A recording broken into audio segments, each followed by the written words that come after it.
മണിക്കൂറുകൾ ഇവിടെ നിൽക്കുന്ന ആളുകൾ വലിയ തോതിൽ ബുദ്ധിമുട്ട് അനുഭവപ്പെട്ടു. 4 കൗണ്ടറുകളാണുള്ളത്. അതേസമയം ഇന്ന് രാവിലെ 8 മണിക്ക് കൗണ്ടർ ഓപ്പൺ ചെയ്ത സമയത്ത് 2 ജീവനക്കാർ മാത്രമാണ് ഇവിടെ ഉണ്ടായിരുന്നത്. അതേ തുടർന്ന് വലിയ തോതിൽ കുരുക്ക് അനുഭവപ്പെട്ടു. മാത്രമല്ല 8:30 അരമണിക്കൂർ സമയം ഒപിയുടെ പ്രവർത്തനമടക്കം നിർത്തിവെക്കുകയും ചെയ്തു. യൂത്ത് കോൺഗ്രസ് പ്രവർത്തകരടക്കം പ്രതിഷേധവുമായി എത്തിയത്. രോഗികൾ കൂട്ടിരിപ്പുകാർ എല്ലാവർക്കും ചൊവ്വാഴ്ച ദിവസം കൂടിയാണ്. 4 മണി മുതൽ ഇവിടെ രോഗികൾ വളരെയധികം നീണ്ട ക്യൂ ആണ്. ഒരു ജീവനക്കാർ പോലും OP കൗണ്ടറിലില്ല. അങ്ങനെ ഇവിടെ നിന്ന് സാധാരണപ്പെട്ട ജനങ്ങൾ വിളിച്ചു പറഞ്ഞു, ഞങ്ങളെല്ലാം ഇവിടുത്തെ പഴയ HMC മെമ്പേഴ്സാണ്, ഞങ്ങൾ അതിനനുസരിച്ച് ഇവിടെ എത്തിയപ്പോൾ ഈ OP കൗണ്ടറിൽ ആളില്ല. കാരണം തിരക്കിയപ്പോൾ 4 ജീവനക്കാരെ അടിയന്തരമായി ഇന്നലെ രാത്രിയിൽ ഒരു നോട്ടീസ് പോലും ഇല്ലാതെ പിരിച്ചുവിട്ടു എന്നാണ് പറഞ്ഞത്. ഇന്ന് പക്ഷേ പിരിച്ചുവിടുകയോ പിരിച്ചുവിടാതിരിക്കുകയോ ചെയ്യട്ടെ, സൂപ്രണ്ടിനെ സമ്മതിക്കുന്നു ആരോഗ്യമന്ത്രി അറിഞ്ഞിട്ടില്ല, ഇങ്ങനൊരു പ്രശ്നം ഉള്ളതായിട്ട് അറിയത്തില്ല, ഇവിടെ ജീവനക്കാരെ മോശം പെരുമാറ്റം കൊണ്ടാണെന്ന് പറയുന്നു. പക്ഷേ ഈ മോശം പെരുമാറ്റം കൊണ്ട് പിരിച്ചുവിട്ടവർക്ക് പകരം അടിയന്തരമായി ഇന്നലെ രാത്രി തന്നെ ഇതിനൊരു സംവിധാനം ചെയ്യേണ്ടായോ? ഇവർ തന്നെ ഇടതുപക്ഷക്കാർ തന്നെ പിൻവാതിലൂടെ നിയമനങ്ങൾ നടത്തി ആള് കൂടുതൽ അത് പറയുകയും പിന്നീട് പിരിച്ചുവിടുകയും അവർ തന്നെ സമരം ചെയ്യുകയും ചെയ്ത് ജനങ്ങളെ ബുദ്ധിമുട്ടിച്ചുകൊണ്ട് സാധാരണപ്പെട്ട ആരോഗ്യമന്ത്രിയുടെ മണ്ഡലം ആറന്മുള മണ്ഡലത്തിലെ സാധാരണപ്പെട്ട ജനങ്ങൾ ഇവിടെ വിഡ്ഢികളാകുകയാണ്. നീണ്ട ക്യൂ 4 മണി മുതൽ ക്യൂ നിന്ന് ഞങ്ങൾ ഇന്നിവിടെ പ്രതിഷേധിച്ചതുകൊണ്ടാണ് ഇപ്പോൾ ഈ OP ടിക്കറ്റ് കൊടുക്കാൻ തുടങ്ങിയത്. 4 ജീവനക്കാരെ പിരിച്ചുവിട്ടതിനെ തുടർന്നുള്ള ആൾക്ഷാവമല്ല പ്രശ്നങ്ങൾക്ക് ഇടയാക്കിയത്. 4 ജീവനക്കാരെ പിരിച്ചുവിട്ടതിൽ ഇതര ജീവനക്കാരായിട്ടുള്ള ആളുകൾ നടത്തിയ പ്രതിഷേധമാണ്, ആ സമരമാണ് പ്രശ്നങ്ങൾക്ക് ഇടയാക്കിയത്. നിങ്ങൾ ഒരുപാട് സമയമായോ വന്നിട്ട്?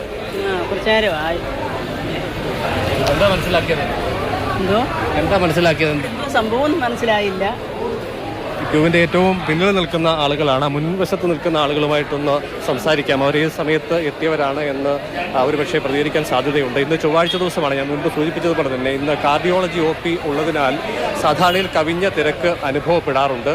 പുലർച്ചെ 5 മണിക്ക് തന്നെ 8 മണിക്ക് തുറക്കുന്ന അവസരത്തിൽ 7 മണിയായപ്പോൾ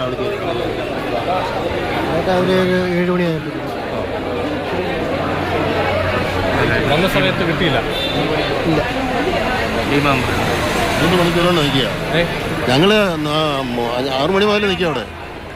ഇവിടെ ആകെപ്പാടെ ടിക്കറ്റ് തരുന്നവരും എല്ലാം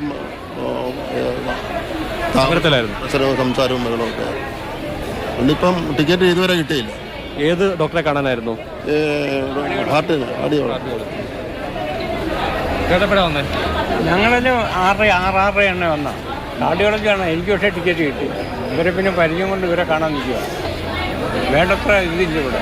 സാധാരണ ദിവസങ്ങളിൽ ചൊവ്വ അടക്കമുള്ള കാർഡിയോളജി OP ഉള്ള ദിവസങ്ങളിലാണ് ജനറൽ ആശുപത്രിയിൽ വലിയ ക്യൂ അനുഭവപ്പെടുന്നത്. 8 മണിക്ക് പത്തനംതിട്ട ജനറൽ ആശുപത്രിയിലാണ് സംഭവം. താൽക്കാലിക ജീവനക്കാരുടെ സമരം കാരണമാണ് OP ടിക്കറ്റ് നൽകാൻ ഇത്രയും സമയമെടുത്തത്. കുറച്ച് നേരത്തേക്ക് അവർ OP ടിക്കറ്റ് വിതരണം നിർത്തിവെക്കുകയായിരുന്നു. അതുകൊണ്ട് രോഗികളുടെ നീണ്ട നിരയാണ് ഉണ്ടായത്. കാർഡിയോളജി OP ഉള്ള ദിവസങ്ങളിലാണ് ഇത്രയധികം തിരക്കുണ്ടാവാറുള്ളത്. ഇന്ന് കാർഡിയോളജി OP ഉള്ള ദിവസമായതുകൊണ്ട് തന്നെ ഇത്തരത്തിൽ വലിയ തിരക്കാണ് അവിടെ അനുഭവപ്പെടുന്നത്. താൽക്കാലിക ജീവനക്കാരാണ് നിലവിലുള്ളത്. അത് പലപ്പോഴും ഈ ഭരണപക്ഷത്തിന്റെ ഭാഗമായ ചിലരെയാണ് തിരികെ കയറ്റുന്നത് എന്നൊരു ആരോപണം കാലങ്ങളായി നിലവിലുള്ളതാണ്. അങ്ങനെയെങ്കിൽ അവരെ യാതൊരു മുന്നറിയിപ്പും ഇല്ലാതെ പറഞ്ഞു വിട്ടു എന്നതിൽ പ്രതിഷേധിച്ച് മറ്റു ജീവനക്കാർ സമരം ചെയ്യുകയും ചെയ്തു. ഇനി സൂപ്രണ്ടിനെതിരെ എന്ത് നടപടിയാണ് ഉണ്ടാകാൻ പോകുന്നത് എന്നൊക്കെ കാത്തിരുന്ന് കാണണം.